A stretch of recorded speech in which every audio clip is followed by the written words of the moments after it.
Good morning students, Sai Ram. In today's math session, we are going to do the revision of chapter 8 decimals. Children, you have learnt that decimals are numbers which have a decimal point. We have two examples here.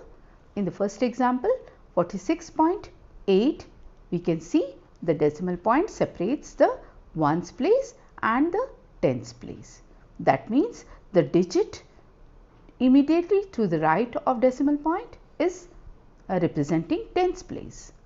Similarly, in the next example, we have 527.93.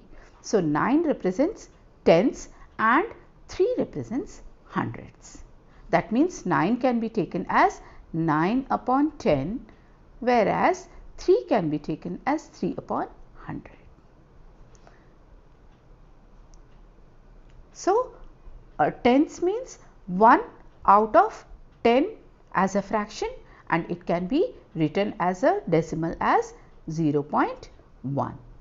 Similarly, 2 parts out of 10, 10 equal parts can be represented as 0.2. Similarly, 5 upon 10, that means 5 parts out of 10 equal parts is represented as 0.5. So, here we have one more example. If we have 2 wholes and each one is divided into 10 parts, then we have 2 ones, isn't it? And 3 parts means we have 3 tens. So, it can be written as 2.3. Similarly, here we have 2 units of 10 blocks each, isn't it?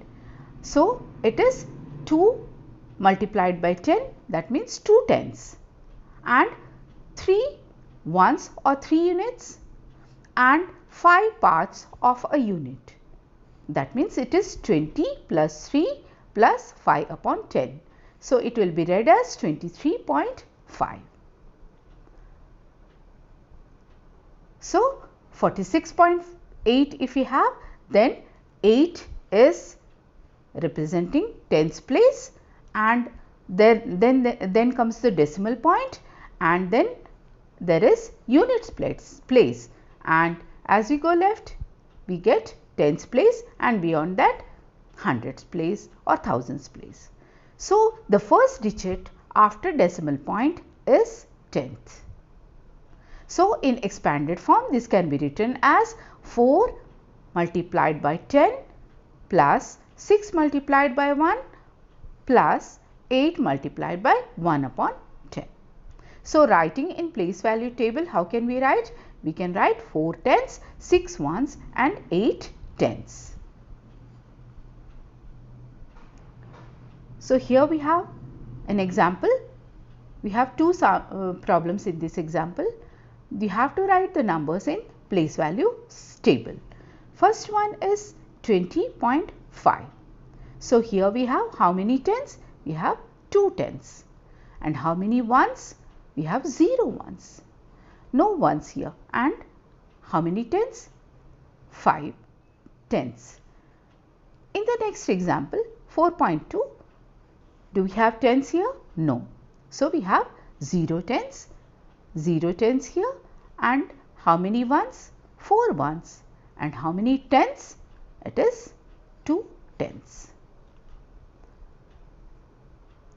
So, write the decimals in place value table. How do we write the decimals in place value table? First one is 57.5.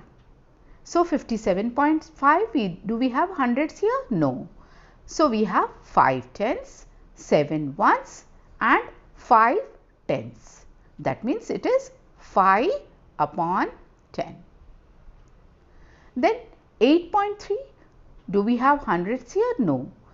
Do we have tens? No. We have 8 ones and 3 tens. Similarly, next one we have 504.9. So, 5 hundreds, 0 tens, 4 ones and 9 tens. That means it is 9 upon 10. Next one 2.5.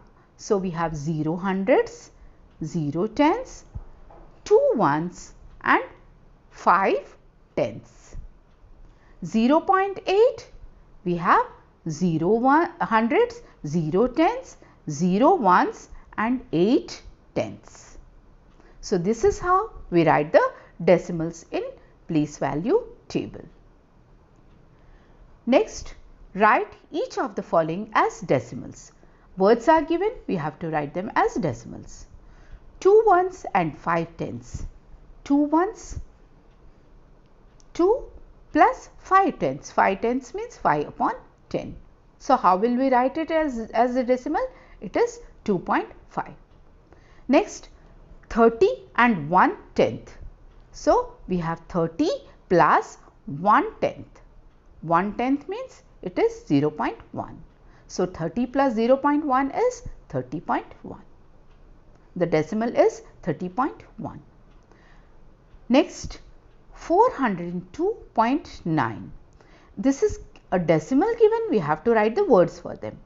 So how do we write? 400 and 402.9 we write, otherwise we can write 402 and 9 tenths. Next, words are given, we have to write the decimals.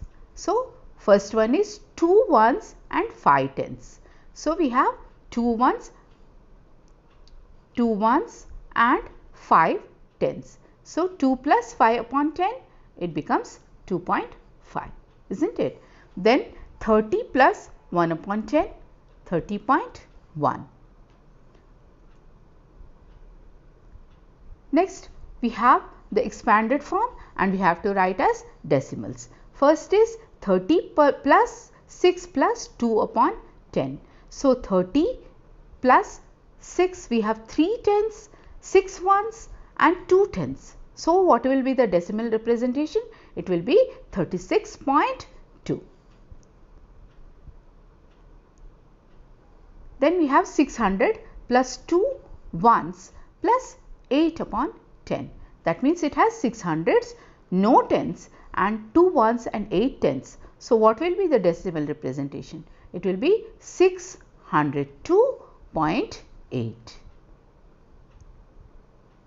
Now how do we represent fractions as decimals?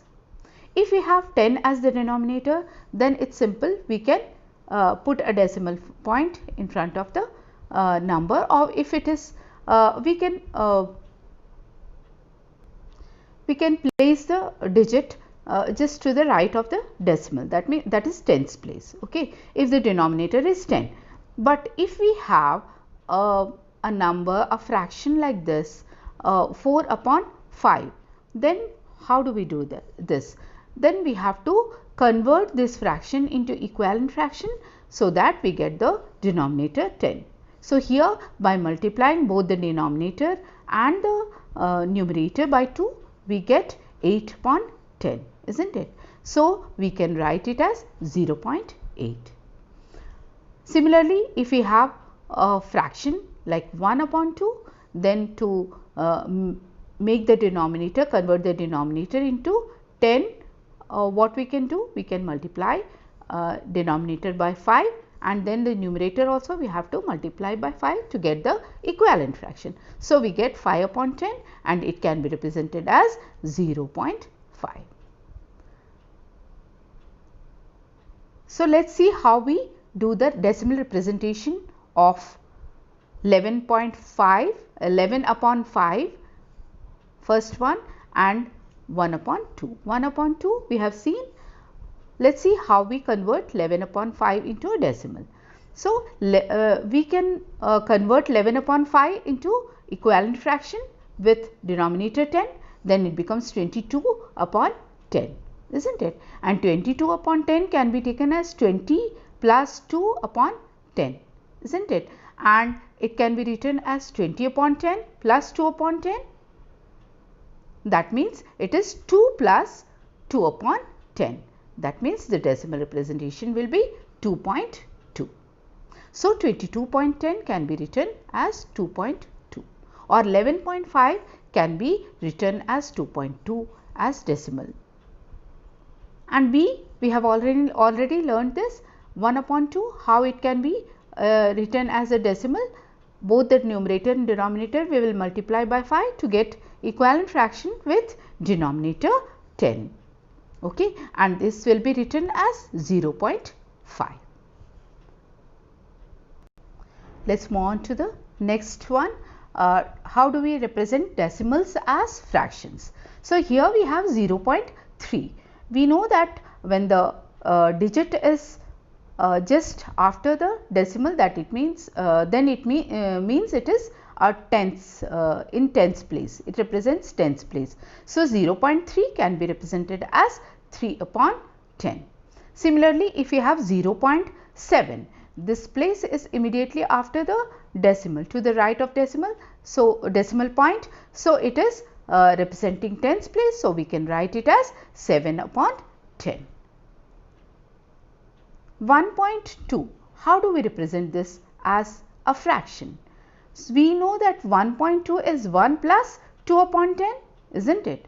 Because 0.2 or 0.2 is 2 upon 10. That means 1 can be written as 10 upon 10 plus 2 upon 10 we have, so that we have equal denominators. Now taking the common denominator and adding the numerators, what do we get? We get 12 upon 10, isn't it? So 1.2 can be written as 12 upon 10. There is another way of understanding this, like here we have shown we have a number 26.9. So when we have one digit after the decimal point, that means in the denominator we can take 1 0, that means we can take 10 as a denominator. So one digit after the decimal point means we can take the denominator as 10. If there are two digits, then we can take the denominator as 100. So this is another way of writing the fraction from a decimal. Now how do we represent decimals on a number line? How do we show tens? For example, let's see how do we show 4.2 on a number line. We know that 4.2 is between 4 and 5, isn't it? Because it is more than greater than 4 and less than 5, isn't it? So what we do, we divide 4 and 5 on the number line into 10 equal parts. Alright. Then the second part, the first one is 4.1, the second one is 4.2. Similarly, if we want to show 28.7 on a number line, we know that the number lies between 28 and 29. Then we divide between 28 and 29, the gap will be divided into 10 equal parts. Alright. So this one is 28.1, 28.2, 28.3, 28.4, 28.5, 28.6, this is 28.7. Next, if we have to show, suppose if we want to show 2.6. So how do we show that? 2.6, we know that it lies between 2 and 3. So we will divide the gap between 2 and 3 into 10 equal parts, and the sixth part it will show 2.6. So this is how we represent the decimals on a number line. Now how do we convert millimeters to centimeters? Children, we have already discussed this, isn't it? We know that 1 centimeter is equal to 10 millimeters. 10 millimeters make 1 centimeters. That means 1 millimeter is equal to 1 upon 10 centimeters, or 1 millimeter is equal to 1 millimeter will be equal to 0.1 centimeter. 0.1 centimeter, isn't it? Now based on this we do the conversions. Now for example, if we want to convert 4 millimeter into centimeters, So 4 millimeters means 4 into 1 millimeter, isn't it? And 1 millimeter is equal to 1 upon 10 centimeters. So we have 4 into 1 upon 10 centimeters, that means 4 upon 10 centimeters. And we know that 4 upon 10 means it is 4 tenths, that means it is 0.4. So 4 millimeter is equal to 0.4 centimeters. Similarly, if we want to convert 245 millimeters into centimeters. So 245 millimeters is 245 into 1 millimeter, we can write like this, and 1 millimeter is equal to 1 centimeter. So we can write it as 245 upon 10 centimeters. That means we have 24.5 centimeters. So 245 millimeters is equal to 24.5 centimeters.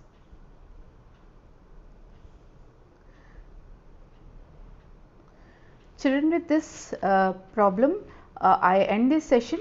We will do the revision of other topics of decimals in our coming session. Thank you.